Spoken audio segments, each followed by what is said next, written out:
વસ્તીના પ્રમાણમાં હક આપો, ગુજરાતમાં ઓબીસી સમાજની 54% અનામતની ગુંજતી માંગ. ગુજરાત રાજ્યમાં ઓબીસી સમાજને વિવિધ ક્ષેત્રોમાં સતત થતા અન્યાયને દૂર કરવા અને વસ્તીના પ્રમાણમાં યથોચિત હક મળે તે માટે ઓબીસી સમાજ તરફથી સરકારને ગંભીર રજૂઆતો કરવામાં આવી છે. ભારતના બંધારણમાં સ્પષ્ટ જોગવાઈ હોવા છતાં ઓબીસી સમાજને મળી રહેલો હક પૂરતો અમલમાં નથી આવતો તે અંગે સ્ટેટ વાઇડ આક્રોશ વ્યક્ત થયો છે. ઓબીસી સમાજે રજૂ કરેલી મુખ્ય બાબતોમાં જણાવ્યું હતું કે SC/ST સમાજને બંધારણ લાગુ પડતાની સાથે જ અનામત મળે છે, જ્યારે ઓબીસીને 44 વર્ષ બાદ 1994માં 27% અનામત અને શૈક્ષણિક સંસ્થાઓમાં 2006માં અનામત મળ્યું. આર્ટિકલ 16(4) અને 340 હેઠળની જોગવાઈ હોવા છતાં ઓબીસીને સતત અવગણવામાં આવે છે.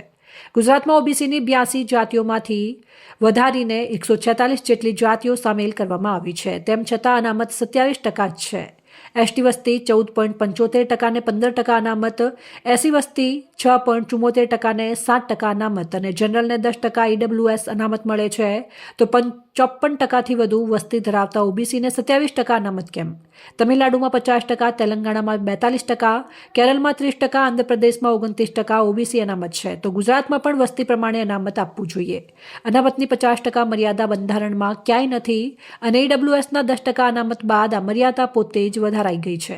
જે સમગ્ર ઓબીસી સમાજ દ્વારા થરાદ ખાતે આવેદનપત્ર આપવામાં આવ્યું, જેમાં અમારા મુખ્ય મુદ્દા ઓબીસી સમાજના એવા છે કે બંધારણે અમને હક આપેલો છે કે જેની જેટલી વસ્તી એનો એટલો ભાગ, છતાં આઝાદીના આટલા વર્ષો પછી પણ અત્યારે ઓબીસીને 54%થી વધારે વસ્તી હોવા છતાં 27% જ અનામત મળે છે. એ બાબતનો મુદ્દો હતો. બીજું, પોલીસની ભરતીમાં જે દોડના ગુણ કાઢી દેવામાં આવેલા છે એને દાખલ કરવામાં આવે, કારણ કે એનાથી ઉત્તર ગુજરાતમાં પછાત સમાજમાં, ઓબીસી સમાજમાં ઘણા બધા વિદ્યાર્થીઓને અન્યાય થઈ રહ્યો છે. એવા 16-17 મુદ્દાને લઈ આ સાહેબશ્રીને આવેદનપત્ર પાઠવ્યું, જેમાં સમગ્ર ઓબીસી સમાજમાંથી ચૌધરી સમાજ હોય, પટેલ સમાજ હોય, સુધાર સમાજ, દરજી સમાજ, સૌ ઓબીસી સમાજના આગેવાનો ઉપસ્થિત રહી આવેદનપત્ર આપવા માટે. ઓબીસી સમાજની મુખ્ય માંગણીઓમાં વસ્તીના પ્રમાણમાં 54% ઓબીસી અનામતની તાત્કાલિક અમલવારી, જાતિ આધારિત વસ્તી ગણતરી ઝડપથી પૂર્ણ કરવી અને તે આધારે કાયમી અનામત નક્કી કરવું, ઝવેરી પંચનો અહેવાલ જાહેર કરવો અને તેના આધારે સ્થાનિક સ્વરાજ્યની ચૂંટણીઓમાં અનામત ફાળવવો, પોલીસ ભરતીમાં દોડના ગુણનો સમાવેશ કરવો, સ્ટાફ સિલેક્શન ભરતી નિયમોમાં 40% લઘુત્તમ ગુણની અયોગ્ય શરત દૂર કરવી, ઓબીસી માટે 25%નું ધોરણ નક્કી કરવું, આર્ટ્સ કોમર્સ વિદ્યાર્થીઓને અન્યાયકારક મેન્સ રિઝનિંગ વેઇટેજ ઘટાડવો, રેવન્યુ તલાટી ભરતીમાં અન્યાયી નિયમો દૂર કરવા, વર્ગ 3 પરીક્ષામાં માત્ર MCQ આધારિત માળખું રાખવું, સ્પર્ધાત્મક પરીક્ષાની તૈયારી માટે સહાયની સુવિધા ઓબીસી માટે પણ ખુલ્લી રાખવી, GPSC ઇન્ટરવ્યૂ પેનલમાં ઓબીસી પ્રતિનિધિ ફરજિયાત સામેલ કરવો, GPSC ઇન્ટરવ્યૂનું વેટેજ 50%માંથી ઘટાડીને 12.2% કરવું, GPSC ઇન્ટરવ્યૂ માર્ક 100 પર પાછા લાવવા, ગુજરાતી ભાષાના ગુણ ફરી ફાઇનલ મેરિટમાં ગણવામાં લેવું, પ્રીમિયમ મુખ્ય ઇન્ટરવ્યૂ ત્રણેયમાં અનામત નીતિનો અમલ કરવો, ખાનગી સહકારી ક્ષેત્રે ઓબીસી અનામતનો અમલ કરવો, દરેક ક્ષેત્રે વસ્તી પ્રમાણે ઓબીસીની ભાગીદારી સુનિશ્ચિત કરવી, રક્ષા શક્તિ યુનિવર્સિટીના બોનસ ગુણને રદ કરવા, SC/ST ઓબીસી સમાજને EWCSમાં સમાવેશ કરવાની વ્યવસ્થા કરવી. ઓબીસી સમાજે સ્પષ્ટ કર્યું છે કે જેની કે જેટલી આબાદી તેની તેટલી હિસ્સેદારી પ્રમાણે ગુજરાતમાં 54% વસ્તી ધરાવતા ઓબીસીને 54% અનામત આપવામાં આવે તે બંધારણીય તેમજ સામાજિક ન્યાયના સિદ્ધાંત મુજબ યોગ્ય છે.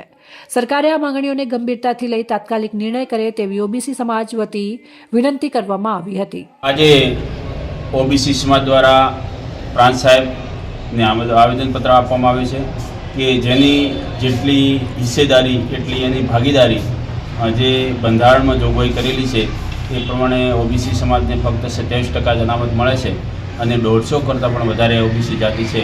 આમ ગુજરાતમાં 54% વસ્તી છે, પણ એની સરખામણીમાં એને અનામત ઓછી આપવામાં આવી છે. માટે 27%ની જગ્યાએ 54% અનામત વધારવામાં આવે એવી પણ અમે રજૂઆત કરી છે. કેમ કે બીજા રાજ્ય તમિલનાડુ હોય, તેલંગાણા હોય, ઘણા એવા રાજ્ય છે જ્યાં 70% સુધી અનામત આપવામાં આવે છે. કેમ કે એ લોકો જાગૃત થઈને એમના હક માગે છે, તો અમે અમારા હક પ્રત્યે આજે જાગૃત થઈ અને આખા ગુજરાતમાં ઓબીસી સમાજે તમામ સમાજો જે 150 કરતાં વધારે સમાજોના પ્રતિનિધિઓ મળી અને આવેદનપત્ર આપ્યું છે. અને ખાસ કરીને જેમ પોલીસની ભરતીમાં ફિઝિકલની જરૂર હોય છે એ ફિઝિકલની જગ્યાએ દોડમાં અમારા ગામડાના ઓબીસી સમાજના યુવાનો મજબૂત સશક્ત હોય છે. એ સારું દોડીને સારા રેન્ક પ્રાપ્ત કરી શકે, પણ એ માર્ક્સ કાઢી નાખવામાં આવે છે, ઓછા કરવામાં આવે છે, એમને ફરીથી ઉમેરવામાં આવે. અને ખાસ કરીને જીપીએસસીની જે પરીક્ષા છે એમાં મારા ઓબીસી સમાજના જે છોકરા જે ટોપ રેન્કર્સ હોય છે એમને ઇન્ટરવ્યૂમાં માર્ક્સ કાપી નાખવામાં આવે છે. અને હવે ઇન્ટરવ્યૂના માર્ક પણ 50% કરતાં વધારી દીધા છે. એટલે એમાં ઓબીસી સમાજને હળાહળ અન્યાય કરવામાં આવે છે અને ફક્ત એક સમાજને જ ન્યાય કરવામાં આવે છે અને એક સમાજની જ તરફદારી કરવામાં આવે છે.